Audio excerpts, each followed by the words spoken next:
हमारा लक्ष्य है कि हम सुखी रहें, स्वस्थ रहें, प्रसन्न रहें, तो समस्त प्राणी जगत मानव मात्र सुखी, प्रसन्न, निरोगी और शुद्ध रहें। यह हमारी अपनी सद्भावना है और यही भावना केवल हमारी ही नहीं है बल्कि सभी संतों का यही मंतव्य है। और ऋषि मुनि भी यही चाहते थे कि सभी सुखी रहें, सब निरोगी हों। इसके लिए बहुत उपाय किए गए हैं, बहुत सी वाणियों की रचना हुई है।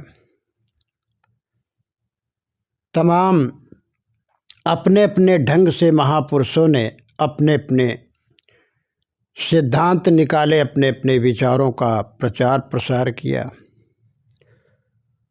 कि मानव प्राणी सुखी हो, सही रास्ते पर कैसे आएं। तो हम दुख नहीं चाहते हैं, हम चाहते हैं सभी सुखी हों, सबका सुधार हो, सबका उद्धार हो।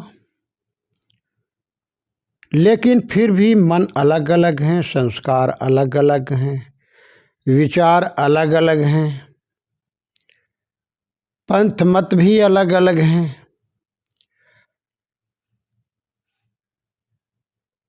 तो जितना हमारा व्यवहार बढ़िया अच्छा होगा, कुशल होगा, विनम्र होगा, उतना ही और मिलनसार स्वभाव रहेगा हमारा, उतना ही मानो हम संसार में रह करके, घर में रह करके हम सुखी रहेंगे, निर्भय रहेंगे, क्योंकि वैर किसी से होगा नहीं। दूसरी बात है कि शरीर तो रोगों का घर है ही है, कब कौन रोग उत्पन्न हो जाए, क्योंकि हमारे कर्म, हमारे संस्कार पीछे पीछे लगे रहते हैं, प्राणी मात्र के पीछे उनका भोग होता रहता है समय समय से, प्रारब्ध का उदय हो जाने पर। और सबके मन विचार वाणी एक नहीं है, कुछ मत पंथ भी अलग अलग हैं, भिन्न भिन्न उनके विचारधाराएं हैं, तो भिन्न भिन्न आचार विचार भी हैं, अलग अलग उपदेश देते हैं, अलग अलग नियमावलियां बनी हुई हैं।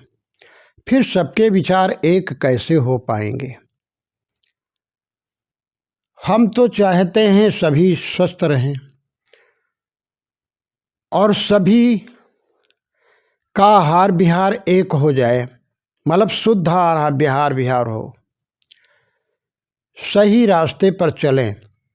तो कोई रास्ता हमारे लिए उचित है तो दूसरों के लिए अनुचित जान पड़ता है। हम जिसको सही कहते हैं तो दूसरे कुछ गलत कहते हैं। हम कहते हैं आहार विहार सही रखो, शुद्ध रखो, तो मन शुद्ध रहेगा, वाणी शुद्ध रहेगी, अंतःकरण शुद्ध रहेगा, विचार शुद्ध रहेंगे और कर्म भी शुद्ध होंगे, संस्कार भी शुद्ध होंगे। तो जब संस्कार शुद्ध होंगे तो मन वासनाएं बढ़िया पवित्र शुद्ध होंगी, तो आत्मकल्याण होगा, जीते जी आत्मकल्याण हो जाएगा। लेकिन ये सब शुद्ध नहीं होंगे सबके, तो कैसे उनका कल्याण होगा। अलग अलग उपासनाएं हैं, अलग अलग उनके आहार विहार हैं, तो हम कैसे कहते हैं कि सबका कल्याण। हम चाहते तो हैं,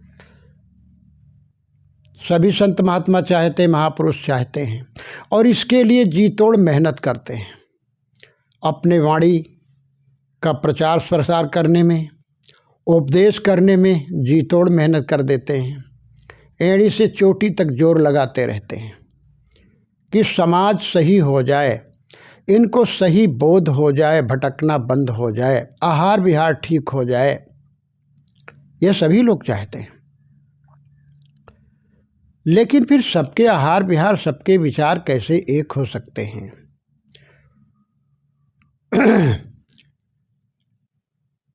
सुख और दुख एक तो शारीरिक होते हैं, एक तो मानसिक होते हैं।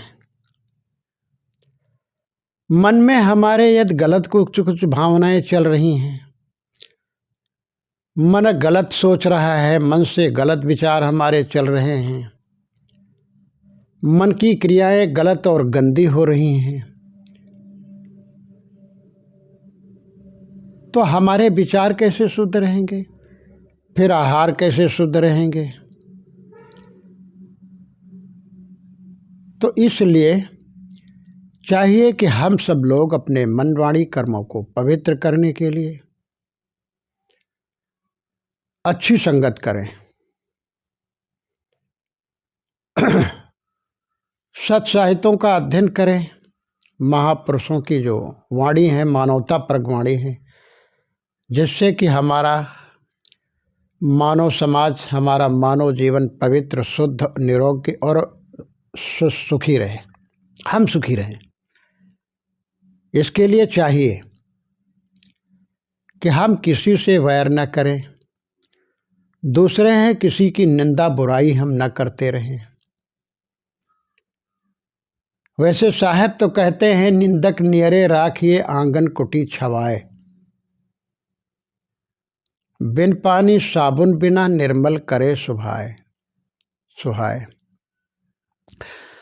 साहब इतने सरल और इतने सहनशील, इतने क्षमाशील, इतने समतावादी और इतने दयालु प्रकृति के पुरुष थे, महापुरुष थे, महामानव थे, जो उन्होंने ऐसी ऐसी वाणी कही है कि कोई निंदा करता है, कोई बुराई करता है, तो तुम अपने नियरे रखो, आंगन में कुटी छवा करके रखो। कहने का मतलब ये है साहब का कि आंगन में कुटी छवा करके कोई झोपड़ी नहीं बनानी है, न कोई घर उसका बनाना है, बल्कि यही हमें सोचना है कि कोई हमारी निंदा कर रहा है तो देखें हमारे में वो बुराइयां हैं तो नहीं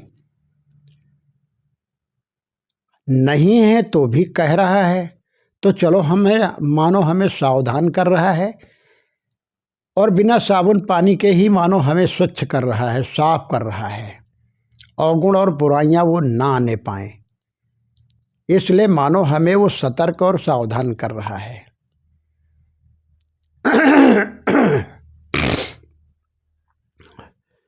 और गलत किसी की कोई निंदा कर रहा है, कोई बुराई अगर कर रहा है तो वो सारी बुराइयां उसमें भरी रहती हैं और भरती जाती हैं, उसी का ही नुकसान होता है। निंदा करने से हम कहीं बुरे नहीं हो जाएंगे, गलत नहीं हो जाएंगे, लेकिन जो निंदा बुराई करता है उसकी मानसिकता बिगड़ती है, उसकी भावनाएं गलत होती हैं, और लगभग निंदित व्यक्ति की भावनाएं ऐसी बन जाती हैं कि उसके सामने कोई अच्छा नहीं लगता है, सबकी निंदा बुराई लगभग किया करता है, और कहा जाता है कि भाई निंदा किसी की ना करो, लेकिन साहब कहते हैं भाई निंदक को नियरे रखो। उसको तालमेल कैसे बनेगा हमारा और उसका तालमेल? क्योंकि वो हमारे जीवन में ना वो सुख से रहेगा, ना हमें सुख से रहने देगा। तो चाहिए हम किसी की निंदा बुराई ना करें, बल्कि जो गलत हैं, जो गलत चलते हैं, गलत खान पान करते हैं, गलत दिशा में जा रहे हैं, हम उधर ना जाएं। चलो जाने दो उसको, जब ठोकर लगेगी और जब उसके सामने उसका गलती का परिणाम आएगा तो सावधान होगा, उसका परिणाम वो भुगतेगा। हम क्यों अपना मन, अपनी वाणी, अपने कर्म बिगाड़ें, अपना स्वभाव, अपने आदत हम क्यों बिगाड़ दें, ये ध्यान रखते रहें। और जब एक दूसरे की बुराई करना शुरू कर देते हैं तो एक तो समाज में समरसता नहीं रहती, तालमेल बिगड़ता है, घर में ही पत्नी के दोष पति देखना शुरू कर दे, निंदा करने लगे, और पत्नी पति की गलतियां उभाड़ उभाड़ करके कहना शुरू कर दे, तो शांति कहाँ मिलेगी? अशांति ही तो अशांति होगी। हम आपकी निंदा करेंगे, आप हमारी निंदा करेंगे, तो दोनों का मान सम्मान चला जाएगा और शांति भी नहीं मिलेगी। सुख से हम जी भी नहीं सकते हैं। इसलिए चाहिए कि हम एक दूसरे की बुराई न करें, दोष दुर्गुणों को ही न देखते रहें। चाहिए तो ये कि हम दोषों को न देख करके उनके सद्गुणों का ही विकास करें, प्रचार करें, सद्गुणों का ही उनके सबके सामने रखें तो ज़्यादा अच्छा रहेगा। लेकिन फिर भी किसी की गलतियों को देख करके कहना पड़ता है। कुछ ऐसे मतपंथ निकले हैं जो कहते हैं तुम गलत ना करो, तुम खान पान अगर तुमको जो अच्छा न लगे वो न खाओ, और कोई खान पान करता है गलत गंदा, कोई जैसा खा रहा है उसको तुम रोकोगे तो तुम्हें पाप लगेगा। अब ऐसे भी विचार हैं, ऐसी भी मानसिकता है। तो कोई गलती कर रहा है तो उस पर कहा जाएगा। माता पिता अपने बच्चों को सही रास्ते पर लाने के लिए, सही खान पान के लिए, वो अगर वो गंदी चीज़ें खाने लगी तो माता पिता कहेंगे, और कहीं कोई गलत रास्ते पर जा रहा है तो बुद्धिमान लोग उसको रोकेंगे, सही रास्ते पर लाएंगे, तो उसमें पाप कहाँ है? लेकिन कुछ ऐसे लोग हैं जो स्वयं गलती करते हैं और कहते हैं दूसरों को तुम कहोगे तो पाप लगेगा। गलती करता है करने दो, खान पान गंदा गलत करता है तो करने दो, तुम न कहो ने तुम्हें पाप लगेगा।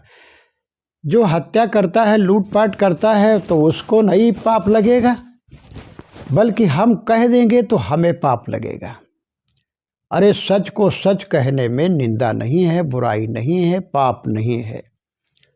लेकिन हाँ, सच कहो, लेकिन नम्र वाणी से, मधुर वाणी से कहो। सत्य तो कड़वा होता ही है, आईना मुँह पर ही कहता है साफ साफ। सच ये है जो सफा होता है, सफा कहता है। आईना दर्पण आप ले लो तो मुंह पर ही तुमको क्षमा नहीं करेगा, तुरंत कहेगा तुम्हारे कालमा लगी है, तुम्हारा काजल ठीक से नहीं लगा, तुम्हारा मेकअप ठीक से नहीं हुआ, तुम्हारे यहाँ दाग धब्बे हैं, तो वो तुरंत बताएगा। तो जो सफ़ा दिल के, शुद्ध दिल के हैं, वो दूसरे की गलतियों को देखकर जरूर टोकेंगे, रोकेंगे। और ये टोकना रोकना आज से नहीं, बहुत दिन से सब चला आ रहा, अनादि काल से। सब एक दूसरे को सावधान करते हैं, संभालने के लिए कहते हैं ऐसे चलो, वैसे चलो, ऐसे करो, ऐसे करो, ये न खाओ, वो न खाओ, ये खाना। बहुत पंथ कहते हैं, बहुत ऐसे जंजाल पाले हुए हैं, उनमें नहीं जाना चाहिए, उनमें नहीं भक्त होना चाहिए। कहते हैं ये न खाओ, वो न खाओ, ऐसे चलो, वैसे चलो, बड़ा झंझट है। अरे भगवान ने निर्मित किया है तो सब कुछ खाना चाहिए, भगवान ने हमें भेजा है तो जैसे चल पाओ वैसे चलो, जैसे कर पाओ वैसे करो, ये भी कोई बढ़िया बात है? तो ऐसे विचारों से बचते चलो। बहुत से ऐसे मतपंथ निकले हुए हैं जो गुड़ गोबर सब एक करते जाते हैं, मनुष्य को पशु बनाते रहते हैं, तो उनसे सावधान रहो। हम चाहते हैं कि संसार सुखी हो जाए, सब लोग सुखी हो जाए, और किसी से कोई बैर न करे, कोई किसी से निर्भय रहे, भय न करे। तो हम ऐसे काम ही न करें जिससे कि हमें भय हो, किसी से वैर हो, बैर से बचते रहो। और निंदा बुराई करते रहोगे तो इससे झगड़ा झंझट बढ़ेगा, बैर बढ़ेगा, मुकदमेबाजी होगी, एक दूसरे से बैर भाव बनता रहेगा, शांत रहेगी, तो हम कैसे सुखी रहेंगे, कैसे शांत रहेंगे? तो ये सावधान रहने की ज़रूरत है कि हम किसी से बैर हमसे न होने पाए, कि उलझन के कार्य और किसी तरह दुख भरे कार्य कोई न होने पाए, ऐसी कटवाणी भी हमारी न हो, क्योंकि वाणी के भी दोष होते हैं।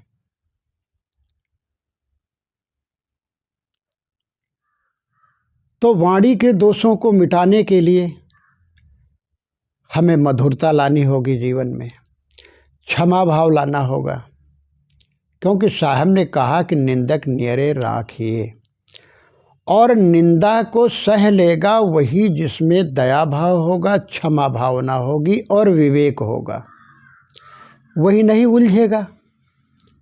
नहीं तो निंदा सुन करके लोग मारने के लिए दौड़ लेते हैं, निंदा सुन करके लोग उलझ जाते, झगड़ा कर देते हैं। तो क्षमा भावना, सहनशीलता और दया भावना, ये तीनों जहाँ होंगी वहाँ पर कोई झगड़ा नहीं होगा। कहीं भी हम देश में, घर में, समाज में, कहीं पर भी रहें तो दया भावना होनी चाहिए। चलो भाई, ये दया के पात्र हैं, क्षमा कर दो, इनको ये गलती कर रहे हैं, कहने दो अपना। गलती तो लोग करते ही हैं, लेकिन क्षमा भावना होनी चाहिए अपने में। हाँ, उन गलतियों को सुधारने के लिए बहुत ज़रूरी कि हम सुधारते रहें और स्वयं शुद्ध रहें, तो हमारा कल्याण है, दूसरों का भी कल्याण है। ये ध्यान रखते रहें। हमारे कर्तव्य आचरणों में कोई गलतियां त्रुटि न होने पाए, ये ध्यान रखें कि हम मनुष्य हैं। हम ऐसा कोई कार्य न करें जिससे हम दुखी हों, दूसरे भी दुखी हों, और उंगली लोग हमारे पर उठाएं। निंदा वाला कोई कार्य हमसे न होने पाए। वाणी कोई ऐसी न निकले जो टोके हमें, उलट करके हमें लोग हमारी बुराई करें, हमारी अच्छाइयों को छोड़ दें। होता भी ऐसा है, कितना भी आप प्रवचन कर दो, कितनी भी अच्छी शैली में और कितने भी शब्दों से, मधुर शब्दों से आप बोलते रहें, बढ़िया उपदेश दो, पूरे मानव जात के कल्याण के लिए आप बढ़िया वाणी कहें, सबके हित कर वाणी, और सब सत्य ही सत्य कहते चले जाएं। कहीं यदि वाणी में कहीं कुछ जरा भी त्रुटि आ गई, कोई गलत शब्द निकल गया भूलवश, तो लोग उसको पकड़ लेंगे, क्योंकि गलती आदमी के दिमाग में जल्दी डबिंग हो जाती है, वो छप जाती है मानो, फिर अच्छाइयाँ छोड़ देता है, वो गलती को पकड़ लेता है और उन गलतियों को लेकर के लोगों में बड़ा प्रचार करता है। और ये ढूंढा करते हैं कि कहाँ गलती कौन हो रही है। कुछ लोग ऐसे छिंदा अन्वेषी होते हैं जो चींटी जैसे, कितना भी मकान बड़ा बना हो, बढ़िया सुंदर बना हो, कहीं भी दरार न हो, जगह न हो, लेकिन चींटी ढूंढती रहेगी, कहीं दराज हो, कहीं बिल हो तो उसमें घुस जाएं। तो ऐसे कुछ आदर्श स्वभाव के लोग भी होते हैं जो ज्ञानी पुरुषों में, महापुरुषों में, भले आदमियों में गलती ही खोजा करते हैं।